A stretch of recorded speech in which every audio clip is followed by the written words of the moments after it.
మా family member అయిన KL Narayana, అట్లాగే బాబీ కూడా మా మా family member, one of our, we're very close. నేను యాక్చువల్గా బాబీని నారాయణని యాక్చువల్గా కూడా నేను మా ఫ్యామిలీ కిందే పిలిచాను, ఏదో సినిమా వాళ్ళు నేను పిలవలేదు యాక్చువల్గా. అట్లాగే ఈ సినిమాలో యాక్ట్ చేసిన కావ్యకి, అలాగే మిగతా యాక్టర్స్కి, మా డైరెక్టర్ గారు త్రినాథరావు గారికి, అట్లాగే మిగతా మన పాత్రికేయులందరికీ కూడా నా నమస్కారాలు. యాక్చువల్గా ఈ cinema to be very frank, Srinivas garu, writer Srinivas గారు, త్రినాథరావు గారు వెళ్ళి హవీష్కి ఒకరోజు స్టోరీ చెప్పినప్పుడు ఇమీడియట్గా ఫస్ట్ సిట్టింగ్లోనే హవీష్ ఎస్ అని చెప్పటం, అక్కడి నుంచి నాకు తెలిసి 1 వీక్ 10 డేస్లోనే వాళ్ళు ఇంకా మూవీని అన్ని రకాలుగా స్టార్ట్ చేయడం కూడా జరిగింది. అదే స్పీడ్లో డెఫినెట్గా I think less than 1 year I think he completed the movie. ఈ జర్నీలో నిజంగా నేను త్రినాథరావు గారికి ఇనీషియల్గా నేను చెప్పింది ఏంటంటే, మీరు డెఫినెట్గా నాకు హవీష్లో ఉన్న యాక్టింగ్ అనేది హవీష్కి నాకు తెలియదు యాక్చువల్గా. మా ఫ్యామిలీలో ఎవరు కూడా ఈ యాక్షన్లో కానీ దీంట్లో ఎవరు లేరు అసలు. ఈ సినిమా ఇండస్ట్రీలో కూడా నాకు మొత్తం సినిమా ఇండస్ట్రీ అంతా కూడా నాకు చిన్నప్పటి నుంచి బాగా క్లోజ్ ఫ్రెండ్స్, అందరూ బాగా హీరోలు కానీ ప్రొడ్యూసర్ అందరూ తెలిసిన వాళ్ళే మొత్తం. అయినా కానీ నాకు కూడా ఏమీ పెద్దగా ఇంట్రెస్ట్ లేదు దీని మీద. అయినా ఐ డోంట్ నో, నాకు హవీష్కి ఈ సినిమా మీద ఇంట్రెస్ట్ ఎలా వచ్చిందో నాకు తెలియదు, ఎక్కడి నుంచి వచ్చిందో జీన్స్లో. అతన్ని నేను చాలాసార్లు యాక్ట్ చేసి వచ్చినప్పుడు చాలా హ్యాపీగా ఉండేవాడు ఇంట్లో. మిగతా అప్పుడు మేము పెద్ద మా యూనివర్సిటీ కాకుండా అదర్ బిజినెస్లు కానీ అంత పెద్ద సామ్రాజ్యం ఉండి అది చూసుకోమంటే, ఆయనేమో ఈ యాక్షన్ చేయాలని అది చేసినప్పుడు ఎంతో హ్యాపీగా ఉండేవాడు. దాంట్లో నేను సెడ్, నీకు ఇష్టమైన ఫీల్డ్, నేను మా యూనివర్సిటీలో కూడా మా పేరెంట్స్ అందరికీ చాలాసార్లు కౌన్సిల్ చేస్తూ ఉంటాను. మీరేదో డాక్టర్ అయ్యారని మీ అబ్బాయిని డాక్టర్ చేయాలనో, మీరు ఇంజనీర్ అయ్యారని మీ అబ్బాయి ఇంజనీర్ అని చేయకూడదు. వాళ్ళు పుట్టినప్పుడు వాళ్ళకి ఏదో ఒక ఇంట్రెస్ట్ ఉంటుంది, అది కనిపెట్టి చిన్నపిల్లప్పుడు తెలుస్తుంది మనకి, అది చెయ్యాలి అని చెప్పి నేను చాలాసార్లు కౌన్సిల్ చేస్తాను నేను పేరెంట్స్ని. అట్లాంటిది నా కొడుకు అతను ఏదో కావాలనుకున్నప్పుడు అది కాకుండా నేనేదో చేయాలి అనుకోవటం కరెక్ట్ కాదని నేను ఆ స్టాండ్ తీసుకుని తన ఈ సినిమాల్లో నువ్వు చేయమని ఎంకరేజ్ చేశాను అనమాట యాక్చువల్గా. దానివల్ల ఇప్పుడు ఈ సినిమా కూడా అట్లాగే తనే ఆయనతో మాట్లాడుకోవటం. ఈ త్రినాథరావు గారితో కూడా నాకు ఆల్మోస్ట్ 10 years పైనుంచి పరిచయం. ఎన్నోసార్లు మీ ఇద్దరం కలిసేవాళ్ళం, చాలా టైం స్పెండ్ చేసేవాళ్ళం. ఆయనకి చెప్పేవాడిని, మీరు రెడీ అయితే అప్పుడు మేము రెడీ అని చెప్పేవాడిని.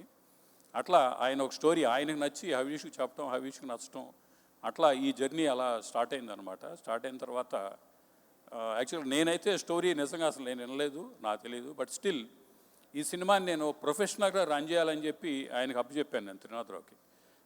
మూవీ స్టార్టింగ్ రోజునే ఆయనకి చెప్పాను నేను, యాక్చువల్గా మీరు ఫుల్ సినిమా తీసేయండి, మీరు ఎలా అనుకుంటే అలా తీయండి సినిమా, ఎందుకంటే మీ మీద నాకు 100కి 100 నమ్మకం ఉంది.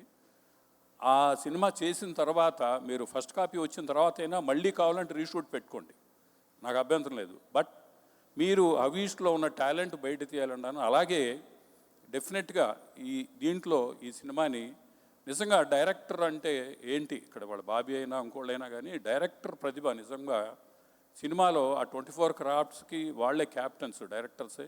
ఆయన ప్రతిభ ఏంటనేది నిజంగా ఈ సినిమా చూస్తే, హవీష్ ఎంత పెద్ద యాక్టర్ అంటే ఒక నార్మల్గా ఒక టాపు మంచి యాక్టింగ్ చేసే రెగ్యులర్గా మంచి యాక్టర్స్ చేసినట్టుగా అవుట్పుట్ ఆయన మరి డెఫినెట్గా ఆయన తీశారు దాంట్లోంచి, హవీష్లోంచి. నాకు అది కనపడింది యాక్చువల్లీ ఈ సినిమా చూసినప్పుడు.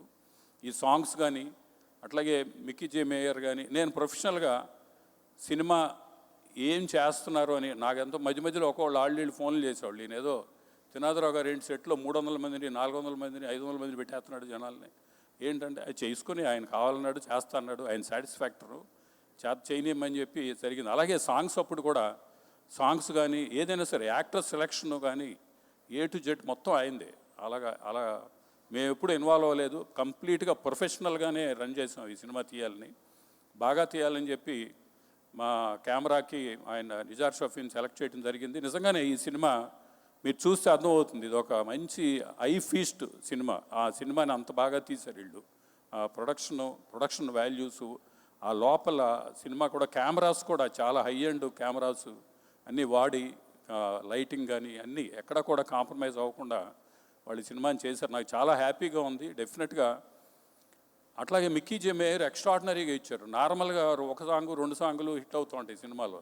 అట్లాంటిది 5 సాంగ్స్ కూడా ఎక్స్ట్రాడినరీగా హిట్ అయినాయి. మళ్ళీ మళ్ళీ వినిపించాలని మీరు అందరూ చూస్తుంటారు. ఈ సాంగ్ 5 సాంగ్స్ ఇట్లాగే ఉన్నాయి ఆల్మోస్ట్. సో అన్ని సాంగ్స్ కూడా చాలా బాగా చేశాడు ఆయన Mickey J Meyer. We're really thankful to him. అట్లాగే ఆ సాంగ్ ఆయన చేసిన తర్వాత ఈ మా నిజార్ షెఫ్ ఈయన మా కెమెరామ్యాన్ ఎక్స్ట్రాడినరీగా తీశాడు. ఎక్కడ అసలు కాంప్రమైజ్ అయ్యేవాడు కాదు, ఏది చెప్పినా ఒప్పుకునేవాడు కాదు. చాలా బాగా తీశాడు ఆయన. అట్లాగే మా డైరెక్టర్ గారు కానీ మా మాస్టర్ గారు ఐ థింక్ ఇది శేఖర్ మాస్టర్ అనుకుంటా, ఈ సాంగ్ శేఖర్ మాస్టర్ కానీ అందరూ కూడా చాలా బాగా చేశారు. ఫైట్ మాస్టర్స్ కానీ శేఖర్ మాస్టర్స్ కానీ అంత బాగా చేశారు. ఇది ఇందా నుంచి మన యాక్టర్స్ యాక్ట్ చేసిన వాళ్ళందరూ కూడా చెప్పడం జరిగింది. ఇది ఒక ఫ్యామిలీ సినిమా, ఇది ఫ్యామిలీ ఎంటర్టైనర్. అసలు ఈ మధ్యకాలంలో ఇంతమందిని మీరు స్క్రీన్లో ఇప్పుడు ఆ షార్ట్ చూస్తా అంటే అర్థమవుతుంది మీకు. 15 మందో 14 మందో 15 మందో మీకు ఆ ఫ్రేమ్లో, ప్రతి ఫ్రేమ్లో సినిమా అంతా కూడా అట్లా యాక్టర్స్ ఫ్రేమ్లో కనపడుతుంటే అలాంటి సినిమాలు ఈ మధ్య ఎక్కువ రావట్లా యాక్చువల్గా, to be very frank. Family మొత్తం ఫ్యామిలీ ఉన్నాళ్ళు, తాత అమ్మ నాన్న చెల్లెళ్ళు అక్కలు అందరూ మొత్తం ఫ్యామిలీ అంతా ఉండి ఫ్యామిలీ ఇష్యూస్తో రన్ అయ్యే సినిమాలు తక్కువ వస్తున్నాయి. అట్లా అందులో ఈయన చాలా బాగా తీశారు ఈ సినిమాని. మంచి స్టోరీ, ప్రతి వాళ్ళు కూడా పిల్లలు పెద్దవాళ్ళు అందరూ ఫ్యామిలీతో వెళ్ళి చూసే సినిమా ఇది. చాలా బాగుంటుంది.